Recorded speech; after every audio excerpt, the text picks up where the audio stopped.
I was talking with Gab, and this is NVIDIA's his third job, and it's basically my third job.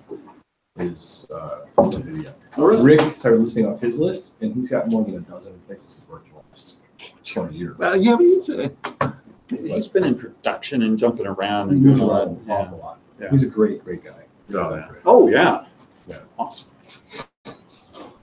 All right, I'm glad it's just you guys and whoever is watching, because we're getting into parts of this paper that I don't quite understand. So we're going to start off. I expect you guys all to help me.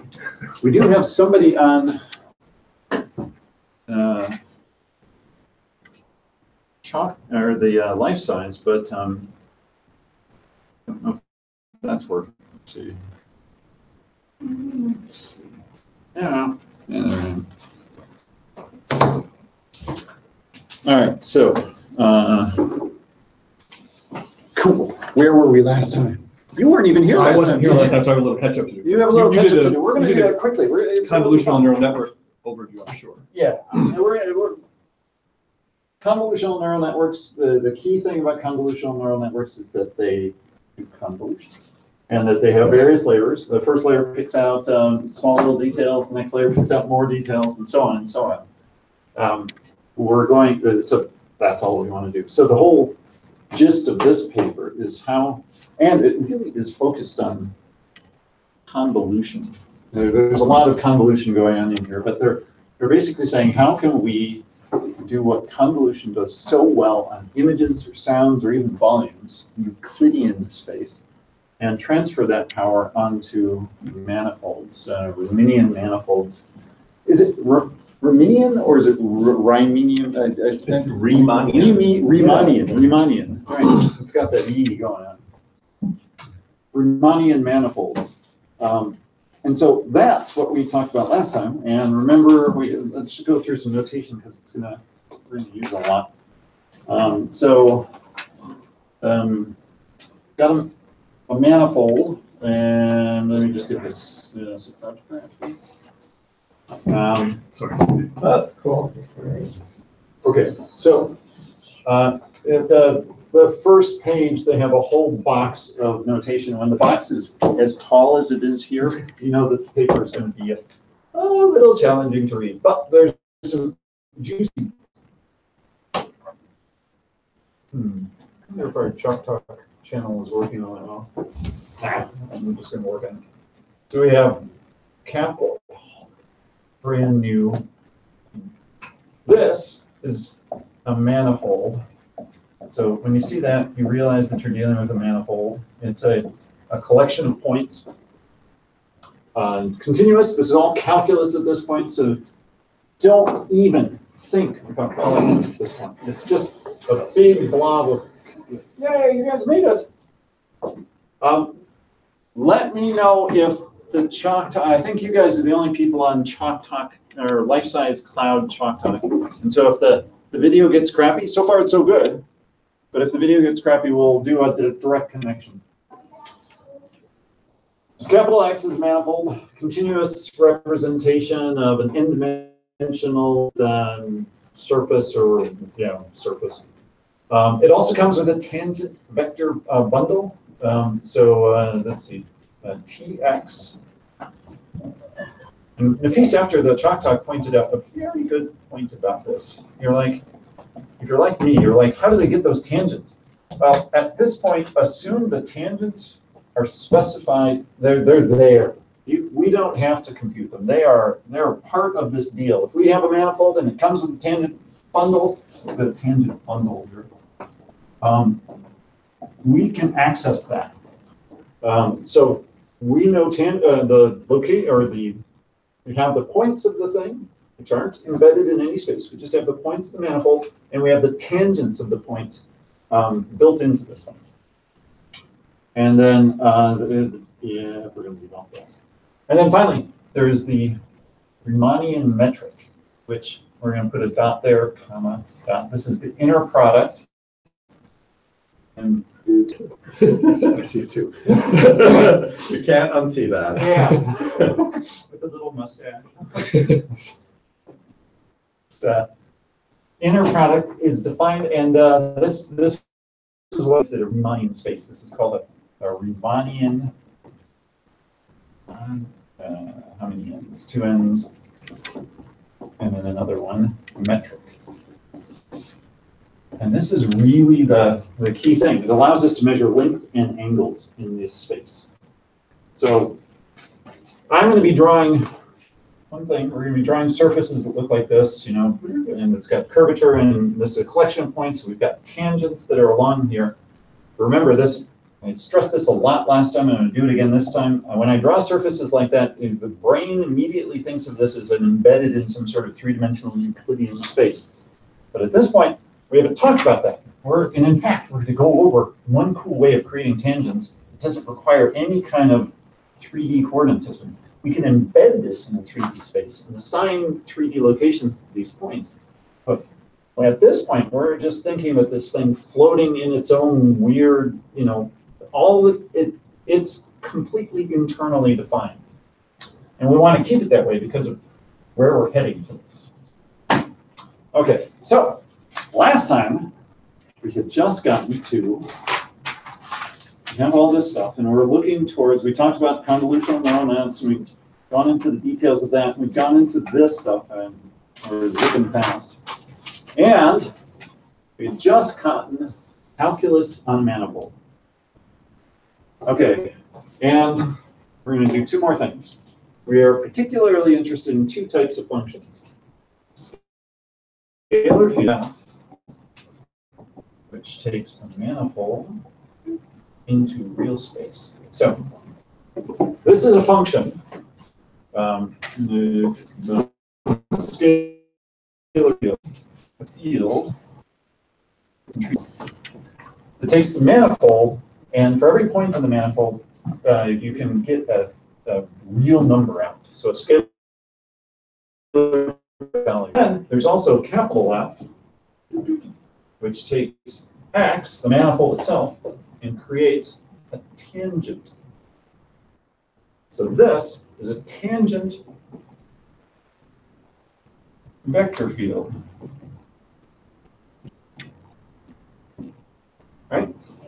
So we have a function that will take the manifold and put it into a tangent space, maybe the tangent bundle of a manifold, and then we also have a function which will take the manifold and put it into a collection of real numbers, so a field of real numbers. So cool. All right, now we're gonna, as we'll see in the following, tangent vector fields are used to formalize the notation of an infinitesimal displacement on the manifold. So using these, we're going to now come up with a way of doing calculus on this manifold without relying on the 3D embedded nature of this. So this is fun. We're going to define the Hilbert spaces of scalar and vector fields on manifolds. And this is denoted with this weird notation, capital X. That is a Hilbert space of a scalar field on a manifold. You may be going, what is a Hilbert space? Well, it's a kind of a nut. No, it's a Hilbert space. This is directly from Wikipedia. Generalizes the notion of a Euclidean space to any dimension. It's an abstract vector space that has an inner product, our little face there, and that allows us to measure length and angle, and well, to do length and angle. So we're basically saying that these things, these scalar fields and these tangent vector fields, have a certain amount of property in that the things that you're generating also allow you to do dot products, so these inner products. So you'll see, I may actually write up the L squared kind of thing, and both the scalar field that gets created, or the manifold itself, and the tangent bundle around the manifold are both Hilbert spaces. So you can do things, and remember, a Hilbert space is an n-dimensional space. So if it has 1 dimension or 17 dimensions, if it's a tangent vector field, it's still just all a Hilbert space. Is the 2 the n? I don't know why the 2 is there. They like I said, it's got L2 X. Does anybody know why that 2 is there? I do not know why that's there. Yeah. I literally, I have to look that up. But that's the notation that they use. And this is actually fairly common. It's always, it's annoying, and it looks like a square. Okay, so now we're going to define a differential on a manifold. Okay. One of the big differences distinguishing classical calculus from differential geometry is the lat-based structure on the manifold, prohibiting us from naively using expressions like f, and I talked about this last time, so we're just jumping back to where we left off. This is not really possible on a manifold, because this is a very Euclidean structure. You're someplace in space, and you're going to move a little bit over in space and compute the value of the location at that point. The conceptual leap that is required to generalize such notions to manifolds is the need to work locally in the tangent space. Okay? So we're going to define a differential of f as an operator. So the differential of f, boom, a scalar field, df, which takes a tangent and squishes it into a real number, right? Tangent, which acts on the tangent vector field. So this dx here is very Euclidean, but now we're going to have this df, which is relying on the tangent vector field, which I said you get with the manifold. It's a requirement of this stuff. Okay? At each point x, lowercase x, so at each point,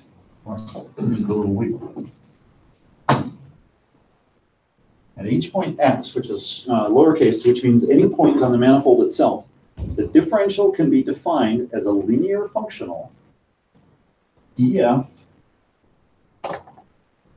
of x is equal to the inner product of the gradient of f of x, comma, what? Something. They put this in here. This is a function itself, which is a little weird.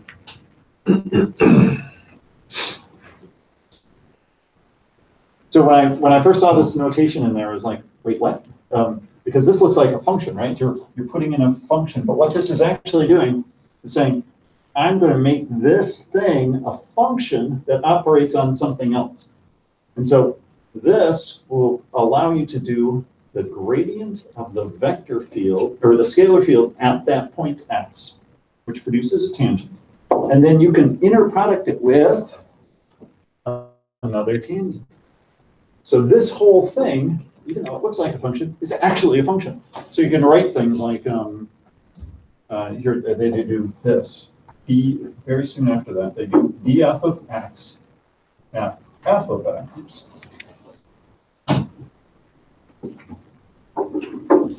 equals. So when you look at that, you think, oh, they're just multiplying df of x times the tangent vector. No, no, no. What they're actually doing is doing this. Gradient of f of x, comma, f of x, tx of x. And this is just saying that, that you're at that location in the manifold, that little notation there. So, it's all very complicated, but you have to get the notation or else your head's going to explode. So they're basically saying that on a manifold, since we can create tangents, and we deal with tangents all the time, we're going to create a differential of a scalar field. And from that differential, we can do things like this. We can do the inner product, where we can take a tangent vector field and do an inner product with the actual differential vector. Okay? So we're going to see this, how this is going to be cool. We're going to memorize this. We're going to make this go away. And we're going to stop talking about this really quickly, because we're going to then use this mathematics to do three things. We're going to do the gradient first, followed by the divergence, and then then we want to be. And if you've ever watched any chalk talks whatsoever, eventually all chalk talks are talking about either the gradient, the divergence, or the Laplacian. These kind of things show up all the time in fluid simulations, heat dispersion, and all kinds of math on this kind of stuff. And what we're trying to do is build the math for this, eventually ending up here, which is really where we want to be, so that we can do these things on this manifold surface that we're creating without any Euclidean notion of EX. We're going to define it all with the stuff that we have in this Riemannian geometry. Okay, so first of all, gradient. We've already seen it. I just wrote it down there. This takes, I'm going to write it down because I promised I'd show you this thing. This takes a Hilbert space around a scalar, or a manifold surface, and changes it into a Hilbert space around the tangent vector field around that surface. Right? So it makes sense, right? We know a gradient as if you have values in 3D space. Remember, I'm going to be drawing in 3D space, and I have a point here, and I'm on some sort of surface. The gradient is always pointing in the direction of largest change. So it takes the scalar values at points and tells you, okay, I'm going to tell you where the points are changing the largest. So without the 3D geometry, this thing is the definition the definition of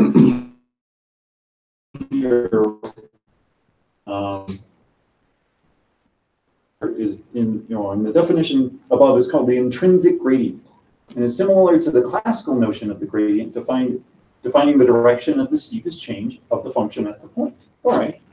The only difference is that the direction is now a tangent vector.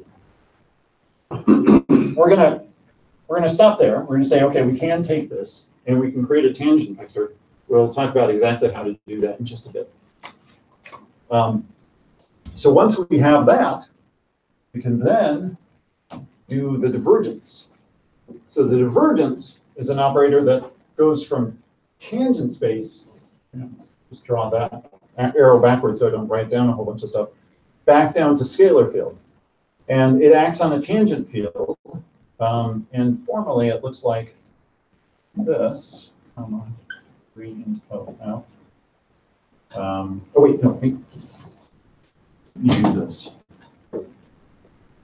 Div. Getting ahead of myself. Div of F. Right. Goes from L2 tangent x, L2 x. So it goes from a tangent space back down to a scalar field. All right. The divergence, physically, a tangent vector field can be thought of as the flow of material on a manifold. The divergence measures the net flow of that field at a point. So if we've got some sort of manifold here, and we've got vector fields along the way, and you have vector fields that are jumbling around here, we've got crazy vector fields that are pointing away. At this location, given our vectors, we notice that the flow is going out from this. So the divergence of this is going to be very large. If we have vectors that happen to coincide where there's sort of pointing to the point negative, or is it vice versa? Probably depends on how you define it. Yeah. But, either positive divergence or negative divergence. And the more you get this kind of thing like in the same direction, it's going to give you a zero divergence because there is no flow going in. Well, as long as everybody is moving in, the same amount going in as going out is going to be zero. So I think this is negative and this one's positive. All right. All right, now, and we're going very fast because we're just assuming this. So the divergence of that, and now finally the Laplacian, and you have to remember top, upside down triangle. Triangle pointing downwards is gradient. Triangle pointing upwards is Laplacian. And this is an operator which takes L to X. X. All right. Oh, sorry. No, sorry. Very bad. Just X. It goes through Tx. So what this is, the Laplacian of a scalar field is equal to negative divergence of the gradient. Doug, we lost video here. Oh no. Okay, let's try. You're the only ones on, so let's try calling immediately. So just dial redondo.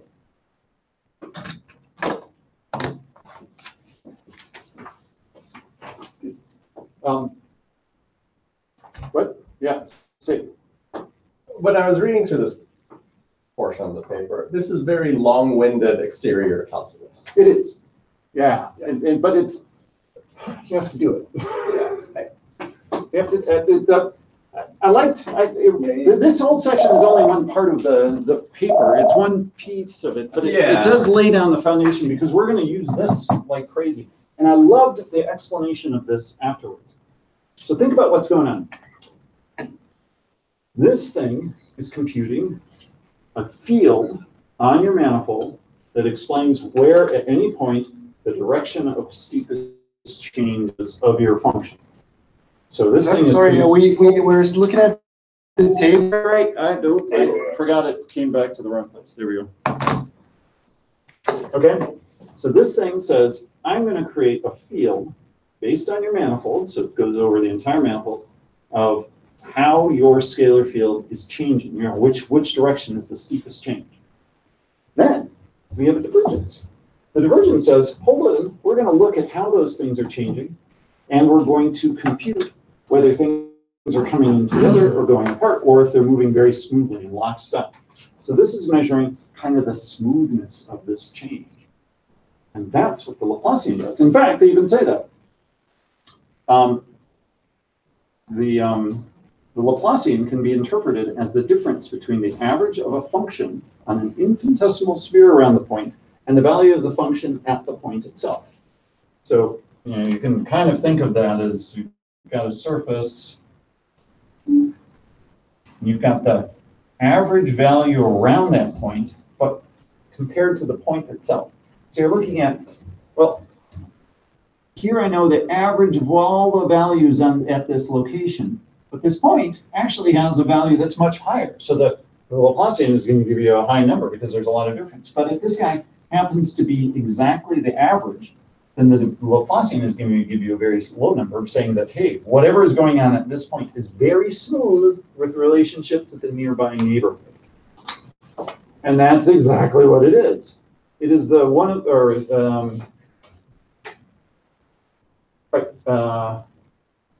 yeah, that's basically what it does. It's measuring kind of the smoothness of the surface at this point. And it's a very vital part of this stuff in order to do convolutions on it. All right, now, it's important to note that all of these definitions, all of them, are coordinate free. We're defining a tangent space. We're defining a basis in tangent space. And it's possible to express the tangent vectors as d-dimensional vectors in the Riemannian metric or whatever. But this is all coordinate free. It's just based on the manifold. And now we're going to jump description of this. Because we've been too far away from reality. Well, I mean, this is kind of mathematical reality. But let's go to polygons, right? Or let's take a step towards polygons. So let's say we have an actual discrete manifold. I like this example here. I'm gonna draw a big cloud. There's a cloud. This is all part of a larger thing, but this is one particular view of a manifold, and we've discretized the manifold. So this is a discrete differential geometry. We're actually not assuming that this is a continuous. Well, it's a sampled values of a continuous surface. All right. So what we're going to do is say, well, okay, how do we compute some of these values here? First of all, we're going to do a couple of things. The manifold is assumed to be sampled at n points, and they have embedding coordinates, x1 through xn. So this is xi, whatever, and this might be x0, x1, all the way up to xn. And there could be a lot more points in here, but we're just going to zoom in on that one area.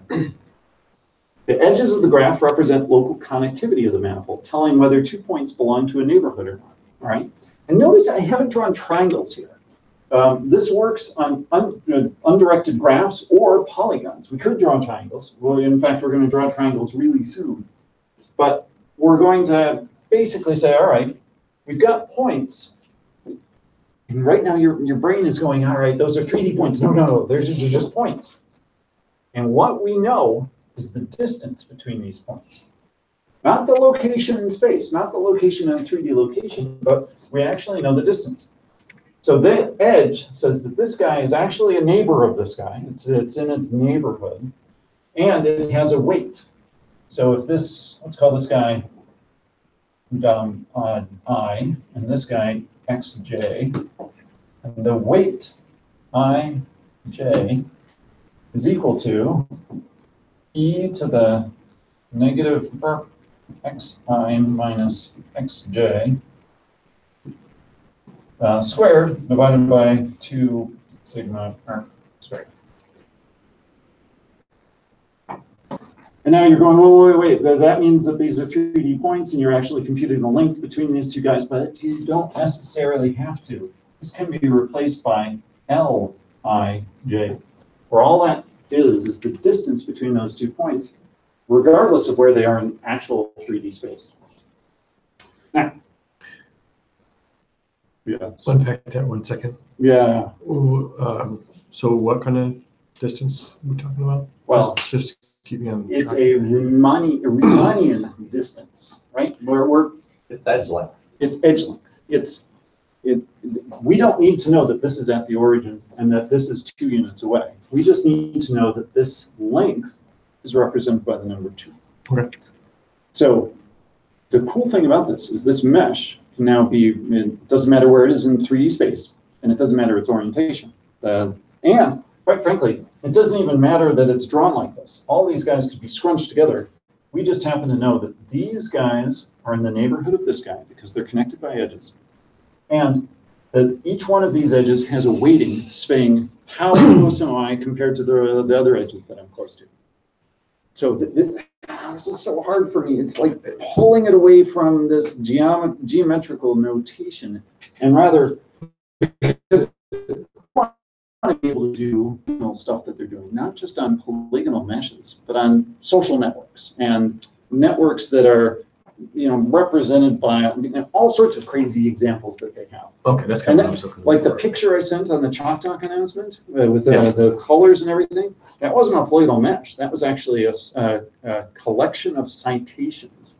So they took a whole bunch of papers and made graphs of whether one paper cites another, and they wanted to know whether or not a particular paper would be classified as one thing or another.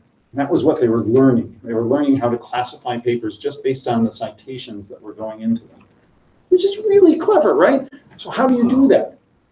So first of all, you got to think, oh, well, wait, I've got all these connections. How far away are this? Maybe if you have a connection, now the weight is always 1, right? Because it is just a connection.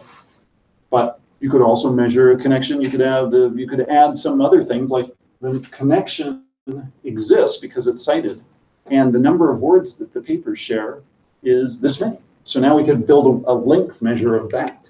Okay. And now we're trying to learn if I insert another paper into this, can I determine the classification? Can I classify that paper by learning other classifications in this thing? Because we have a whole bunch of papers that are already classified in here, and we know how they're connected to other papers. Can we use that connection to figure out new ones? That's so cool. Yeah. It's just hard to unlearn length as distance between 3 points. I know, right? But this makes perfect sense. That was a great explanation. That's kind of what I think now takes us back to where that rule comes from on the L, because it says in a table that it should be a square integrable function. Ah, the square. So the L2 norm, wherever is defined for a space, is what defines that L2 Hilbert space. Rashad wins the chalk talk. Well observed. They even mentioned it. The square integral function. Nice. All right, now we're gonna actually do this because it's fun. This little thing of computing the weights of these edges along here, we're going to get back to the Laplacian itself from here, is cool, but they say the simplest discretization here capture correctly the geometry of the underlying continuous manifold. And there we go. Wait, what? No, I don't even understand what you guys are talking about. If we created a Laplacian with these weights, and we'll talk about how to do that in a moment, and then we subdivided this graph, and then create another Laplacian on that, and then subdivided the graph and did it again, somehow subdivided the graph, this would not actually converge to a smooth Laplacian. It's too simple. They say, okay, wait, in order to do this, you actually need another structure. We have to add, if you actually want it to converge to the smooth Laplacian of the calculus, you have to add faces. Plus faces gives you smooth or calculus Laplacian, not discrete Laplacian, as you super sample it, which actually makes sense. When I was thinking about this, I was like, wait, okay. First of all, they said the graph Laplacian would not typically converge to the continuous properties of sampling density. And you can even think about that, right? Because how do you increase the sampling density of this?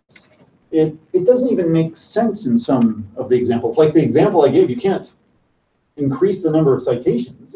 Some of these things don't even do that. But once you have faces, now all of a sudden, you've got a clean way of actually doing the subdivision of this. And that is the key thing that they say, is once you add this to it, and this is the thing that I loved about this, was now you're going to have faces. And so we've got vertices, V is equal to vertices, verts. E is equal to edges, we've got edges. And then F is equal to faces. And F is an element of V cross V. You've got three vertices in there. And F also, this also implies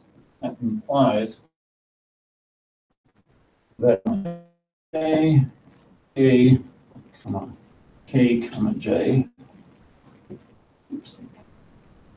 is an element.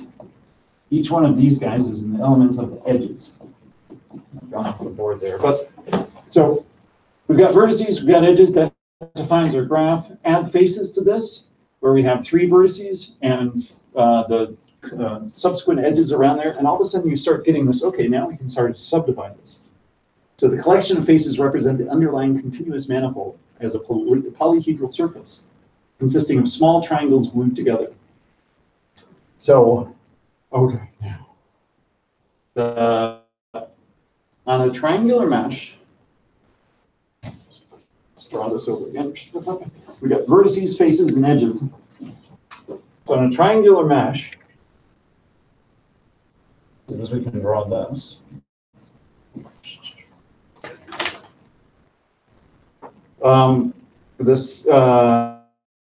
The symbol of the Riemannian metric is given by assigning each edge a length L. So each one of these guys gets Lij, well, you know, the IK here.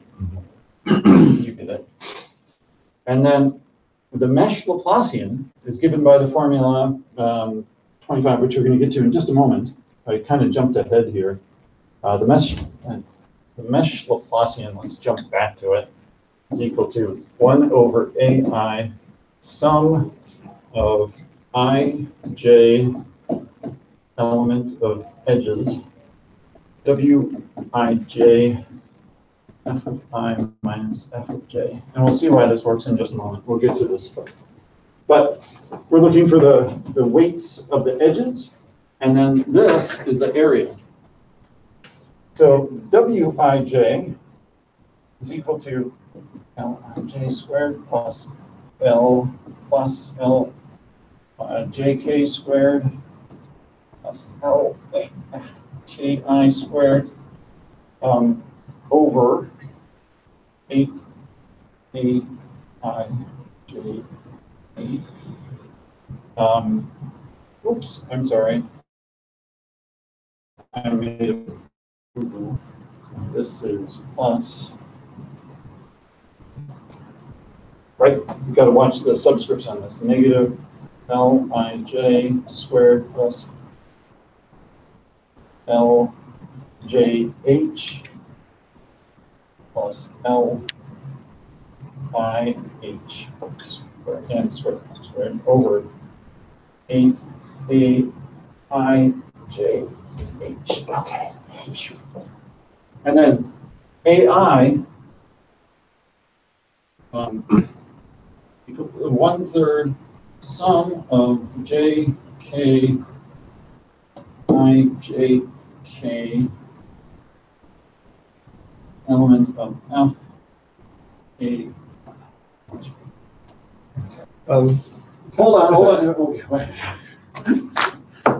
So what the hell is going on?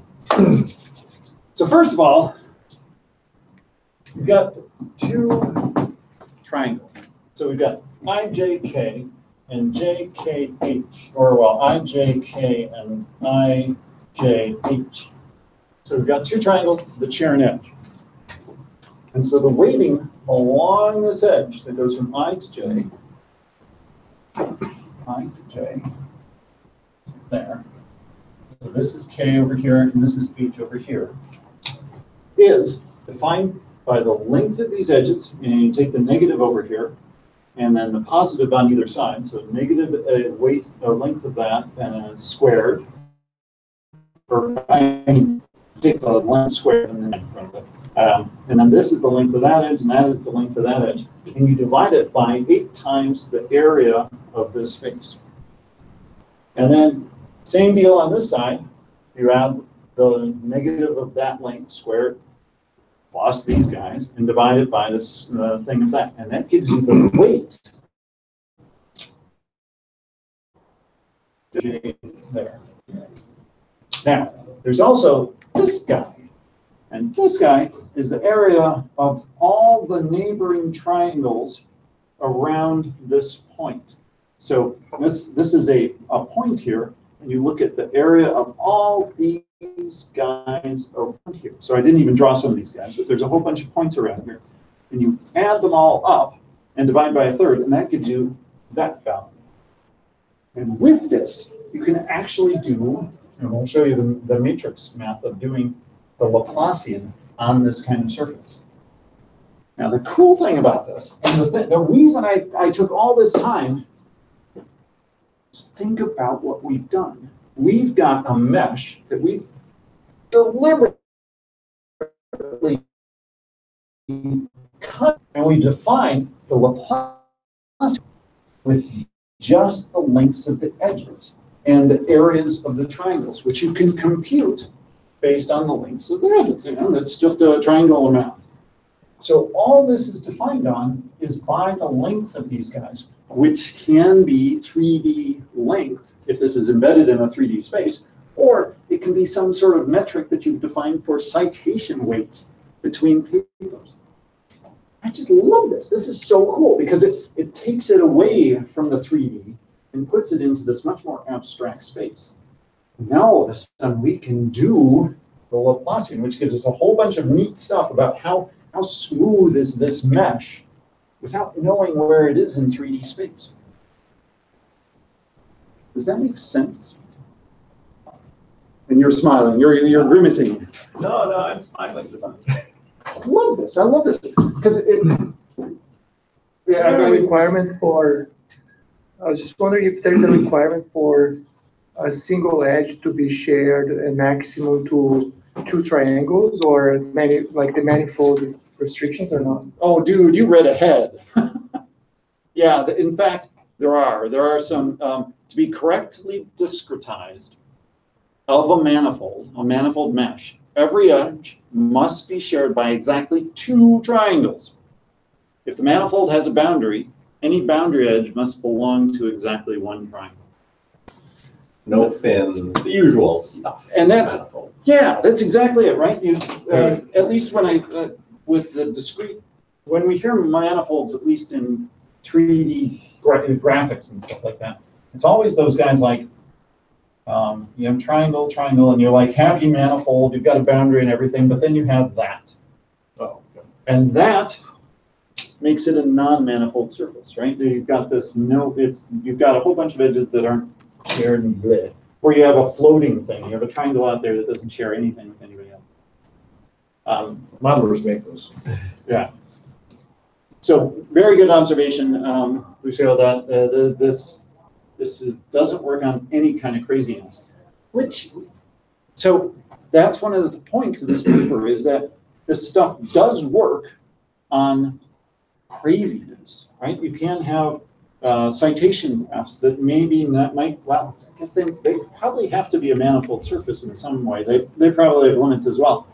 But you can have a Laplacian that doesn't converge to smoothness as you subsample it. This still works, but when you do this stuff, it'll actually converge to the calculus Laplacian if you subsample it in, which I thought was cool. Okay.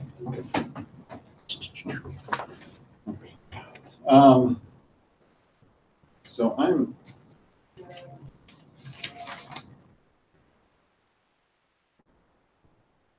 you know what? I'm going to just jump. I'm going to skip a little bit because we've done this, and I wrote this sucker down.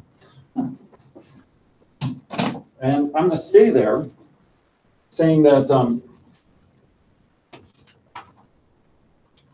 Laplacian itself, let's get back to this when we get rid of that little deal, and say, given what we've just learned about discretization and stuff, we can say this thing for a discrete manifold can actually be represented in kind of a neat way. So what we're going to do is create a matrix called, let me draw this correctly. Well, one D minus W F. Right? Now F is the function, so this is the exact same thing, but we're talking about this in terms of a discrete thing. So now, instead of just pure calculus, these guys, A, D, and W, are now matrices. And the matrices are going to be created based on this. And you can kind of see this. This guy and this guy, I jumped ahead and out of nowhere put down this equation. But you can start thinking about that and go, wait a sec. This kind of looks like a matrix, right? Because it's got a summation of a whole bunch of things where you're multiplying values times something else. So if we represented our function f as a great big column vector, so this is f, this is f0, f1, f2, all the way down to however many vertices we have in our mesh. And then W is going to be replaced, I like drawing it this way, with a great big matrix that, and this is going to be another great big matrix. This is D and this is W. And in W, the Wij there just plops in there. So if I have W11 here and W12, or W12 would be over here, W12, and some of these are going to be 0. If there's no edge between those two, the value of that will go to 0. But if there is an edge, it's going to be that guy, which we can calculate using this. And so this is going to be a whole bunch of things. There's a minus sign. Now, there's something else going on here, in that the diagonal matrix of vertex weights. So these A's, the AI's show up here. Oh, wait, no, I'm sorry. I take that back. This W remember that you got the negative signs there. You actually have zeros along the middle here. This is only when you have edges between each other. The vertex weights are what they call the WIs, yeah. I, or 1, 1, W2, 2, W3, and this is just zeros over here and zeros over here and a whole bunch of W and down here. This is a diagonal matrix, but it captures this aspect where those two negatives are there. And then this, parentheses here, and this one gets a -1. That, you think, oh my God, I've got to take an inverse. No, you don't. Well, yeah, you do. But you just take the inverse of a diagonal matrix, and this turns out to be another matrix, A, and this has got A1, A2, A3, going all the way down to AN. And that's not N, that's the number of edges you've got. No, it isn't. Number of edges. Yes, I think so. These are all square matrices. And that is inverse, so this is actually 1 over A, 1 over A, and 1 over A. But they just wrote it as inverse, so they just put the A's in there. This turns out to be the Laplacian on a discrete sampling of a manifold surface. Okay, cool. All right, now, this thing right here,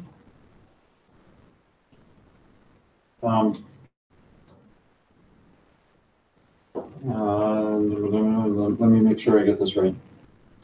So this whole thing that we're doing here is referred to as the Laplacian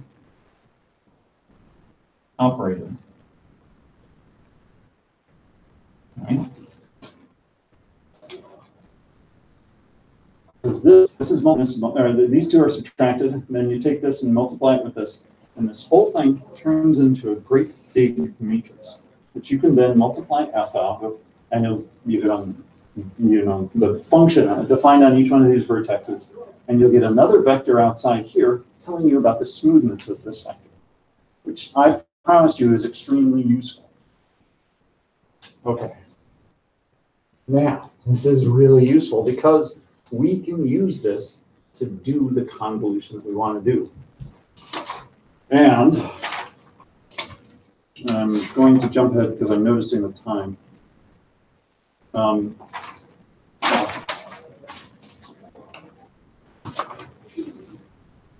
Get ready. Fourier analysis on a non-Euclidean domain. So if we have this thing, Eigen decomposition on it, right? So first of all, think about what we've got here. We have a thing that can tell us the smoothness of their field that we're looking at, the scalar field that we're looking at. Smoothness, one of the things that convolution does, right? We're kind of walking towards convolution, and that this kind of think that if I had this, I could actually, we'll get to that in just a moment. So this thing, if we could destroy it, basically, and analyze it into eigenvectors, then those eigenvectors are a representation of the, let's see. Okay, we're going to do an eigen decomposition on these guys and get eigenfunctions. So eigenvectors, functions, the values. So we're going to take this matrix, the Laplacian operator, and we're going to create these phi's, 0, 1, all the way up to phi, however it's going to be n. All right? And each one of these guys, so these are the eigenvectors or eigenfunctions, and we're also going to have the eigenvalues that go along with these guys. Right? So The Laplacian operator is a self-adjoint positive semi-definite operator, which is that matrix that we've got there, admitting on a compact domain an Eigen decomposition with a discrete set of orthonormal eigenfunctions. These guys. So these guys are the eigenfunctions and eigenvalues. So the eigenfunctions are the smoothest functions in the sense of the Dirichlet energy. Now, again, the word smooth comes in here. These are we're breaking this function down. Laplacian, how smooth the field is. Various normal vectors that represent a certain aspect of smoothness of this thing. All right. These can be interpreted and generalized as a generalization of the standard Fourier basis. So this was the thing that really got me with this. It's like, you can actually do that. So think about this. We've got this thing that measures smoothness. Now we're going to break it apart into a whole bunch of little vectors that represent, which we can use, then put together into this matrix, right? And each one of these vectors represents a certain amount of the smoothness of this thing. We could build that matrix up from the vectors, and the fact that this is an Eigen decomposition is that this guy represents the big notion of what's going on in this matrix. The next one down represents a certain amount of detail about what's going on in this matrix, and so on and so on and so on. And as we go down and down and down, we get these little teeny eigenvectors, or with little teeny values, that represent just a little fraction of the detail that's going on in here. And that was the thing that I hadn't really glommed onto, is that, remember Fourier analysis, where you have a constant thing, and then you have a sine wave, and then you have a higher frequency sine wave, and then you have a higher frequency sine wave after that. And with Fourier, you have a value on the constant, a value on here, and by adding these guys up with some sort of, let's just call it A1, A2, and A3, and A4, you can build any function you want out of this. That's what they're doing here. They're saying, I've got this Laplacian, which I'm thinking about in terms of convolution. I've got this way of doing some sort of smoothing operator on here. And I'm going to break it down into, this guy corresponds to the next value down there. This guy corresponds to that. And the eigenvalues, and the eigenfunction and values, have a direct mapping between the concept of a Fourier analysis, which is so cool. Because we're running out of time here, and I'm going to sort of say all this is red for the next part of this. But we've defined gradient, divergence, and Laplacian on arbitrary manifolds. We have a way, and this is again only an example. You can think about this in terms of things of saying, hey, great, I have this way of doing this where I don't need to know where this is in space. I just need to know that this is the shape of a bunny, right? And I know the lengths of all my values in there, but it's still just a bunny. Since I can define the Laplacian on that bunny without knowing its 3D location of every single point, I can now do an Eigen decomposition on my Laplacian, which gets me this sort of control of smoothness, which is exactly what I want to do for a convolution. Oh man, this is the coolest. So the very next thing they do is they say the centerpiece of classical Euclidean signal processing is the property of the Fourier Transform diagonalizing the convolutional operator.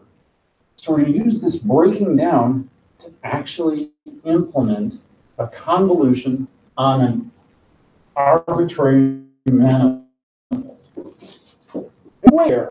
But once you have this, you basically are just manipulating these eigenvectors to do a convolution on this. And we are there's so much more to do. I need to do an example and stuff, and then we're going to come back to this. But that's the key thing with this paper, right? Does this actually make sense to some extent? Are you buying it? Mm-hmm. I've got a lot of questions. Oh yeah, I have a ton of questions too. But after that, once you've gotten to this point in the paper, if you've kept up along with this, now they start going into examples. They start saying, if you can do this, if you can build your Laplacian, and again, this is just one way of doing this, then you do an Eigen decomposition of your Laplacian, and you can start creating convolutional kernels by choosing which eigenvectors that you're choosing. You can throw away some, and you can create convolutional kernels of a certain size. And then you throw that into a convolutional neural network.